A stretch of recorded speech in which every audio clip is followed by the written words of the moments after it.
Hello बच्चों, let's see this question.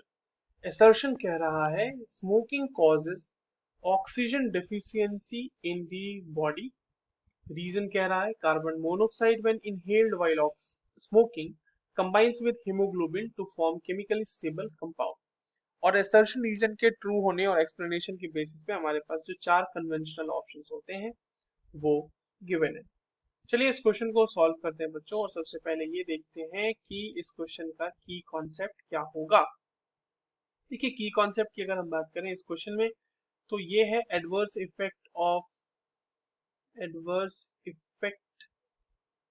Of carbon monoxide CO।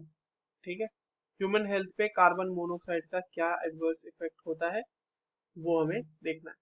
फटाफट चलिए समझते हैं कि क्या होता है। देखिए, स्मोकिंग यानी सिगरेट वगैरह जो कंज्यूम करते हैं लोग, तो स्मोकिंग का एक कंपोनेंट होता है कार्बन मोनोऑक्साइड। ठीक है, कार्बन मोनोऑक्साइड उसका एक कंपोनेंट होता है, जो धुआं होता है उस धुएं का एक कंपोनेंट होता है carbon monoxide. Now this carbon monoxide, जिसको हम लोग CO लिखते हैं, this has greater affinity towards towards haemoglobin. ठीक है, हीमोग्लोबिन से इसके बाइंड करने की जो एफिनिटी होती है ना, greater affinity towards haemoglobin as compared to oxygen, as compared to as compared to oxygen. ठीक है, यानी इसका मतलब क्या हो गया, ग्रेटर बाइंडिंग कैपेसिटी, है ना, बहुत ही अच्छी बाइंडिंग कैपेसिटी होगी उसकी उसके साथ। तो एक्चुअली क्या होता है कि CO जो है वो हीमोग्लोबिन के साथ बाइंड करके फॉर्म करता है a stable complex, forms stable complex, जिसको कहते हैं कार्बोक्सी हीमोग्लोबिन।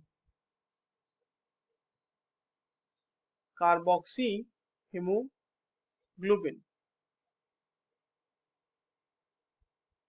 हीमोग्लोबिन ठीक है, ये कार्बोक्सी हीमोग्लोबिन बहुत ही स्टेबल होता है।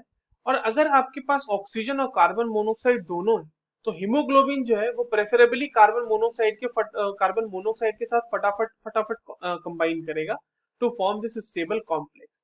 तो इसकी वजह से क्या होता है कि जो हीमोग्लोबिन होता है अवेलेबल टू ऑक्सीजन के साथ बाइंड करने के लिए, वो कम हो जाता है। तो इसकी वजह से क्या होगा कि therefore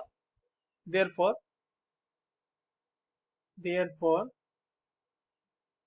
oxygen carrying capacity oxygen carrying capacity of haemoglobin decreases haemoglobin decreases. और उसी चीज को ऐसा हम लोगों ने कह दिया कि ये ऑक्सीजन डिफिशियंसी कॉज कर देता है इन दी बॉडी। ऑब्वियस सी बात है ना कि वो कंबाइन ही नहीं करेगा उसके साथ, तो ऑक्सीजन डिफिशियंसी तो होगी ही होगी। तो यस, असर्शन हमारा बिल्कुल सही है। और रीजन भी देखिए यही कह रहा है, जब इनहेल करते हैं हम कार्बन मोनोऑक्साइड, तो वो कंबाइन कर जाता है हेमोग्लोबिन के साथ to form a stable compound, and this is because क्योंकि उसकी बाइंडिंग कैपेसिटी ज्यादा होती है। So yes, assertion is true, reason is true, and reason is the correct explanation for the assertion. So the correct answer is option A. I hope you understood this well. All the very best.